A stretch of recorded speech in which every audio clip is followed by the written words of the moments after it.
আসসালামু আলাইকুম, welcome to গ্রামীণ রান্নাবান্না। আজকের রেসিপি মোগলাই। তো দেখুন মোগলাইটা কতটা সুন্দর হয়েছে, কতটা ইয়ামি হয়েছে। আপনারাও চাইলে দোকানের মতো বা রেস্টুরেন্টের মতো এরকম মজার মজার মোগলাই বানিয়ে খেতে পারেন। অনেকটাই টেস্টি হয়। যদি আপনারা সস দিয়ে খান তাহলে তো আরও অনেকটাই মজা পাবেন। তো দেখুন এরকম আমার ভিতর দিয়ে সুন্দরভাবে কুক হয়ে গিয়েছে এই মোগলাইটা। চলুন এখন আমরা মূল রেসিপিতে যাই। এখানে আমি 2 বাটি আটা নিয়ে নিচ্ছি। 2 বাটি আটা একটা বোলের মধ্যে নাড়ব। তারপর এখানে আমি দিয়ে দিব স্বাদ মতো লবণ। তারপর এখানে আমি দিয়ে দিচ্ছি 2 টেবিল পরিমাণে সয়াবিন তেল। দিয়ে এখন আমি সুন্দর করে এই আটাটাকে ময়াম দিয়ে দিব। আটাটাকে যত সুন্দর করে ময়াম দেওয়া হবে এবং ভালো করে ময়াম দেওয়া হবে ততই কিন্তু রুটিগুলো সুন্দর হবে। আর আপনার রুটি যত সুন্দর হবে মোগলাই কিন্তু খেতে ততটাই মজা হবে। তো আমি এখন আস্তে আস্তে পানি দিয়ে আমি এই ডোটাকে বানিয়ে নিব। অবশ্যই ঠান্ডা পানি দিয়ে ডোটা বানাতে হবে। গরম পানি দিয়ে বানালে কিন্তু মজা হবে না, নরম নরম থাকবে। আর যদি আপনার ঠান্ডা পানি দিয়ে বানান তাহলে কিন্তু অনেকটাই মজা হবে এই মোগলাইগুলো খেতে। তো দেখুন আমি অল্প অল্প পানি দিয়ে কিন্তু এই ডোটা বানিয়ে নিয়েছি। আমার ডোটা বানিয়ে নেওয়া শেষ। এখন আমি ভালো করে মথে নেব। অবশ্যই কিন্তু সুন্দর করে মথে নিতে হবে ডোটা। ভালো করে মথে নিয়ে আমি এখন উপর দিয়ে একটু তেল দিয়ে সুন্দর করে এক সাইড করে রেখে দেব, উপর দিয়ে একটা ভিজে কাপড় দিয়ে। তারপর এখানে আমি কয়েকটা পেঁয়াজ কুচি এবং কয়েকটা কাঁচামরিচ কুচি করে নিয়েছি। তারপর এখানে আমি দিয়ে দিচ্ছি অল্প একটু লবণ। তারপর এখানে দিয়ে দিচ্ছি আমি একটা ম্যাজিক মশলা। দেওয়ার পর আমি এই মশলাটাকে সুন্দর করে কষলিয়ে মেখে নেব।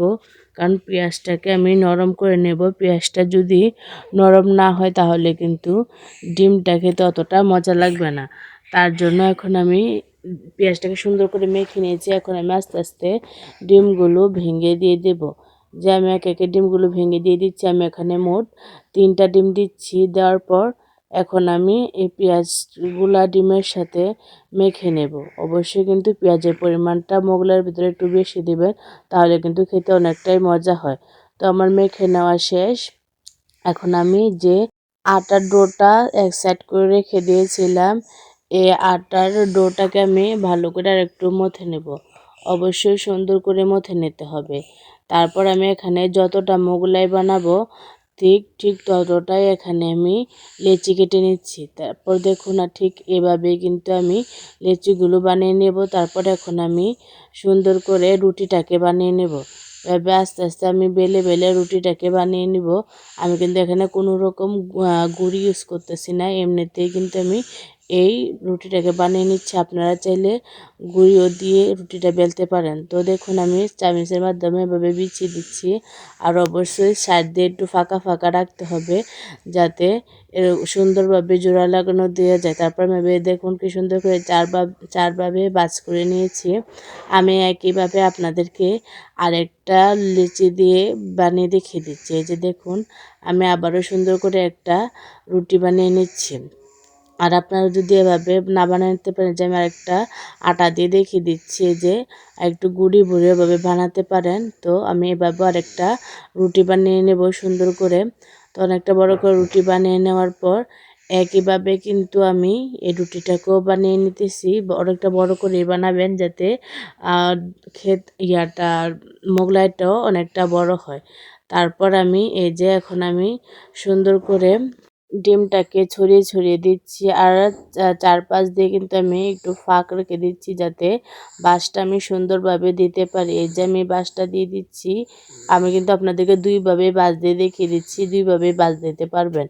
এই যে দেখুন আরেকটু আমি অল্প একটু পানি দিয়ে কিন্তু জোড়া লাগিয়ে দিচ্ছি। আর আপনারা চাইলে কিন্তু মোগলাই আর থেকেও বড় বানাতে পারেন। আমি মাঝারি সাইজের বানিয়েছি, অতটা বড় বানাইনি এবং কি অতটা ছোটও বানাইনি। তো দেখুন আমি এখন একটা কড়াইতে অনেকটাই তেল দিয়ে দিয়েছি। তেল দিয়ে আমি মোগলাইটাকে দিয়ে দিচ্ছি। তেলটা যখন অল্প একটু গরম হয়ে গিয়েছে তারপর আমি মোগলাইটা দিয়ে এখন আমি আস্তে আস্তে মোগলাইটাকে ভেজে নেব। এই যে দেখুন আমি দিয়ে এখন আস্তে আস্তে ভেজে নিচ্ছি। আর দেখুন মোগলাইটা কিন্তু অনেকটা ফুলে গিয়েছে। আস্তে আস্তে কিন্তু মোগলাইটা ফুলে যাবে। আর চুলার আঁচটা কিন্তু অবশ্যই লো টু মিডিয়ামে রাখবেন, হাই হিটে রাখবেন না, তাহলে কিন্তু মোগলাইটা পুড়ে যাবে।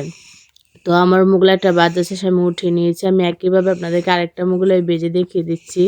দেখুন অবশ্যই কিন্তু এরকম যেকোনো একটা চামচের মাধ্যমে বা কাঠির মাধ্যমে উপর দিয়ে তেলটা কিন্তু এভাবে দিয়ে দিতে হবে, তাহলেই কিন্তু মোগলাইটা সুন্দরভাবে ফুলবে। এই যে দেখুন আমি আস্তে আস্তে ভাবে দিয়ে দিচ্ছি, আর কিন্তু আমি এই মোগলাইটা বানিয়ে নিচ্ছি। আমি কিন্তু স্কিপ না করে আপনাদেরকে পুরো ভিডিওটা দেখাচ্ছি। এই যে দেখুন কীভাবে এভাবে কিন্তু দিয়ে দিতে হবে, তাহলে কিন্তু মোগলাইটা সুন্দরভাবে ফুলে যাবে এবং খেতে অনেকটাই মজা হবে। তো এই যে দেখুন আমি আস্তে আস্তে এভাবে কিন্তু মোগলাইটাকে ভেজে নেব লাল লাল করে। অবশ্যই অনেকটাই লাল লাল করে ভেজে নিতে হবে, তাহলে কিন্তু অনেকটাই ক্রিস্পি হয় আর অনেকটাই খেতে ভালো লাগে মোগলাইগুলো। আর আপনারা চাইলে আরেকটু ডিপ কালারও রাখতে পারেন, এটা আপনাদের ইচ্ছা। তো দেখুন আমি এরকমভাবে ভেজে নিচ্ছি।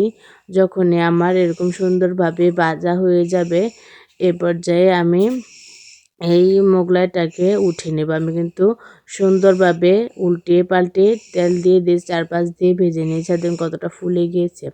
আর দেখুন আমার মোগলাইটা কতটা সুন্দর হয়েছে।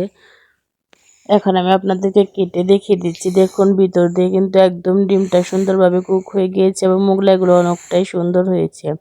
তো এরকম আর নতুন নতুন ভিডিও পেতে আমার চ্যানেলটাকে সাবস্ক্রাইব করে পাশেই থাকবেন। আল্লাহ হাফেজ।